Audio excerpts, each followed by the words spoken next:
Welcome back to my YouTube channel, and I'm getting on here just to tell you guys a little bit about the experience I had at Daryaganj. Now, I've been to Daryaganj a couple of times, like maybe a little more than a couple of times. It was a place that it was one of the first book places I started to go to when I came to Delhi, and I was fond of it, but over time I kind of developed a dislike for it because they began to sell pirated books instead of really good second-hand books. So there were a couple of reasons why I stopped going. When I first started going to Daryaganj, I usually went there because I had to get course prescribed texts. So when it was when I had started my bachelor's in college, and I had to get like very common classics that we'd be reading in class. So say Jane Austen or Charles Dickens or Oscar Wilde, stuff like that. Okay, and it was a very good place to buy those books because we'd get them secondhand. They'd be cheaper than the newer versions, and it would just be a fun time, right? Looking for books that you want and finding them. And we had books that we were looking for in specific. They were also like we went every semester because we'd have these course prescribed texts that we needed to get. So for example, in Indian texts I had to get The Shadow Lines by Amitav Ghosh, or like if I had to get The English Patient, and maybe like Canadian fiction like Margaret Atwood Surfacing. So stuff like that, books that were prescribed to us, or Chinua Achebe's Things Fall Apart. These were books that we'd gone to Daryaganj for, and I had specifically bought it from there. Wait, you know what? Just to like create a visual aspect, I'm just gonna get those books for you so that you haven't so that you guys know what kind of books I've gotten from there. The futile attempt to get the books because they're just such a mess up there, and I had to like climb. I would have had to climb up on a chair and get them. So I just got a few of them. These are mostly the Penguin classics, and I got 3 of them are the books that were prescribed. Another is one that I'd read for myself. So we've got Wizard of Oz. Why does it look so unclear? Okay, this is The Wizard of Oz by Frank Baum, and then this was a very good copy that I'd gotten my hands on. And then I've got Joseph Conrad's Lord Jim. I've got James Joyce, A Portrait of the Artist as a Young Man, which was another text that we did. And I usually get very confused between this text and the portrait of the one by Oscar Wilde. What is the title of that? I can't for the life of me. And then I've got Sons and Lovers by T.H. Lawrence. So these are some of the books that I'd gotten. So I'm just trying to let you guys know the kind of books that you'd get. They're pretty old. I mean, they're even stained, and some of them are in pretty good condition. I really like this cover as well. I did actually religiously read Lord Jim, and this one also is really old. So like mostly the books you'd get there were second hand, and they'd be old, and you would still find the books you need. So I've even got A Life of Pi. I've got Chinua Achebe's Things Fall Apart. I've got Shadow Lines. I've also got a few other books that I can't remember right now, but yeah, there were many books that I bought over the 3-year span of my undergrad, and we'd go like every semester. So after that, I did try to go a few times when I was like wanting to buy books that were to my specific taste as a reader, and that I'd want to post about, talk about, those kind of books. Now I wouldn't usually find those kind of books there. For example, mostly like mainstream books or books that have been recently published by authors internationally. So you wouldn't really find those books there, okay? And so I stopped going for a while, and then when I started going again, I'd noticed that those books were there now. So let me name a few, like the Coho books, Colleen Hoover books, or Sally Rooney, or Days at the Morisaki bookshop. Books like that started to be visible more in those stands. And once I even maybe bought 1 or 2, and then I began to realize that there was something wrong with the book in itself. The print was off, or like the cover was slightly what was that? Where did it come from? What the hell? Anyway, we're back. Okay, yeah. So I bought those books and I feel there was something off about them. And then I learned about pirated books and how these books are kind of just printed by them. Like they're not really the original copies. And so there's something off about the print. It's either a little hazy or it's really tiny, or, you know, there are pages that are repeated, or just like something off about the book. And I began to have a stronger dislike for the place because I wasn't finding books that I really want to read. And then also I was buying books that I wouldn't want to possess in the long run. And I began to learn more about pirated books and what they stand for from like an ideological point of view, and just all of that, okay, and a capitalist point of view or whatever.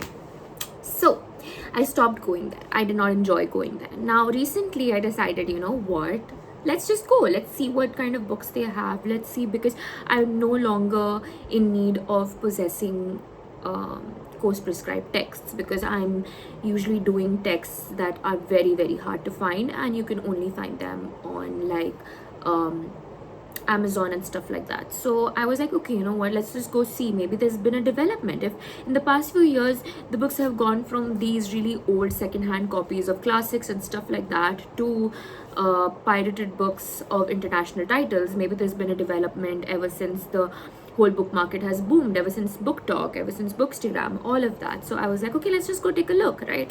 So Dave and I went, and you guys saw the entire process, okay? And I didn't buy a single book.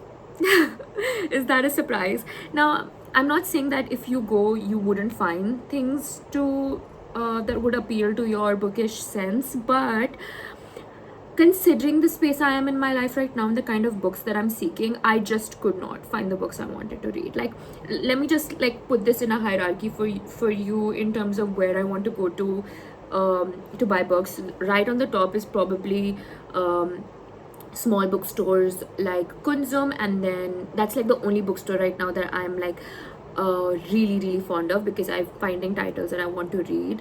And then I would probably put Om Bookshop and Crosswords and all of those kind of bookstores, like corporate bookstores. And then after that, I don't know why I call them corporate bookstores. Would that even be the kind of classification I'd give to them? I don't know.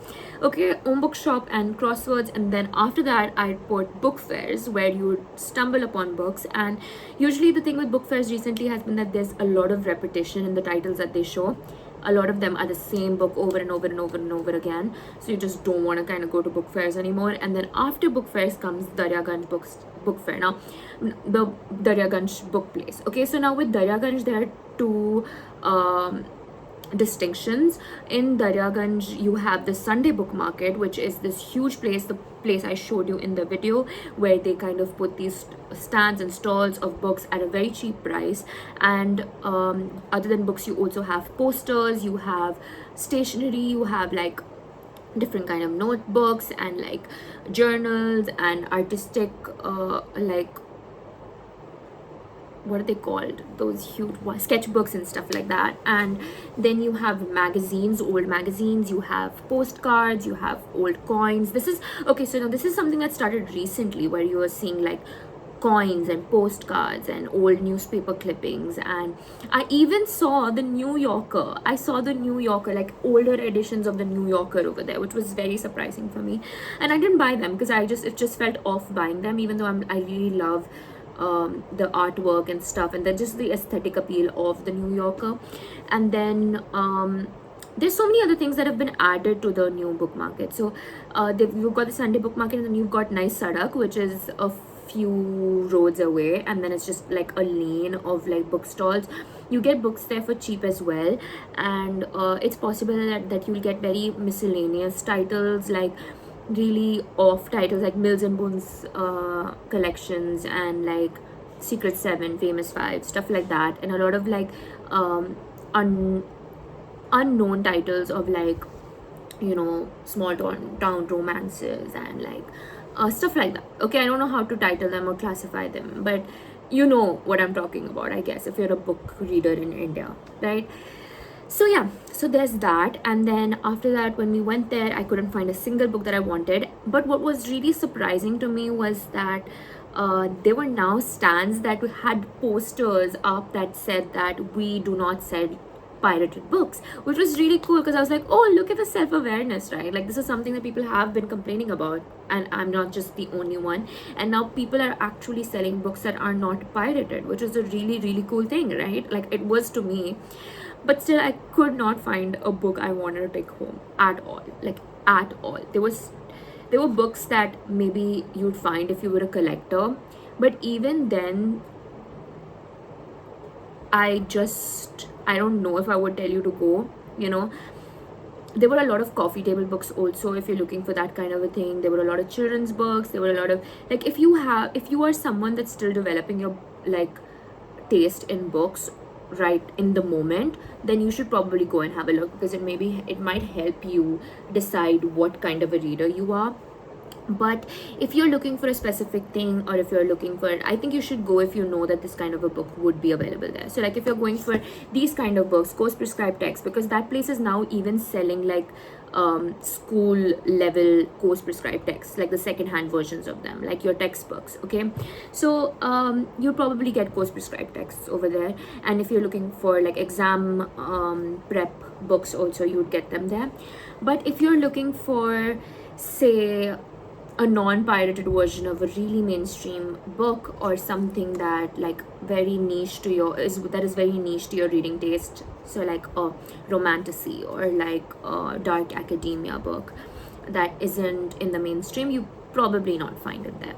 I don't know how much more specific I can be. I'm just gonna say that it was a little disappointing. It was really crowded, and it was kind of fun to be in the market, but the fact that I eventually ended up going to Kunzum to just like, I don't know, satisfy the want to buy a book was just, it just is all that there is to say about it. And like, I just wanted to show you that one of the books is like on my TBR stack is Howl's Moving Castle. I saw this and I wanted to buy it immediately. I even got this little bookmark from HarperCollins for their upcoming book, so that was really cute. And I got this one, and I also got The Vanishing Cherry Blossom Bookshop. I'm currently reading that. I'm almost halfway through it, so I'm gonna talk about that in another video.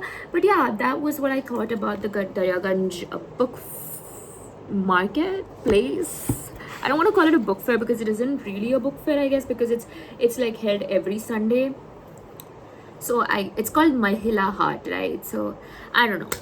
Yeah, so that was that about it. I wasn't very happy with the experience, but it's still somewhere that you should like have, like, it's a place that you should have been to if you're a resident of Delhi, or if you're coming from another state and you want to visit. It's probably a place that you'd like to go to. And honestly, I'll be very honest, you could end up being lucky and find a really rare copy of something, or find a good bargain in terms of the books that you want. But personally, if you have the same reading taste as I do, or you're in the same headspace in terms of the genres I'm reaching out for, then probably you shouldn't be going there.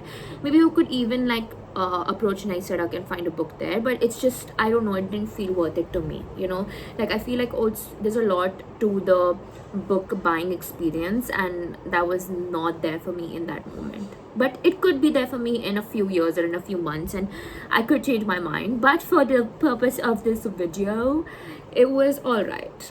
It was okay. So yeah, I hope you guys enjoyed this video, and I'll see you in the next one. Bye.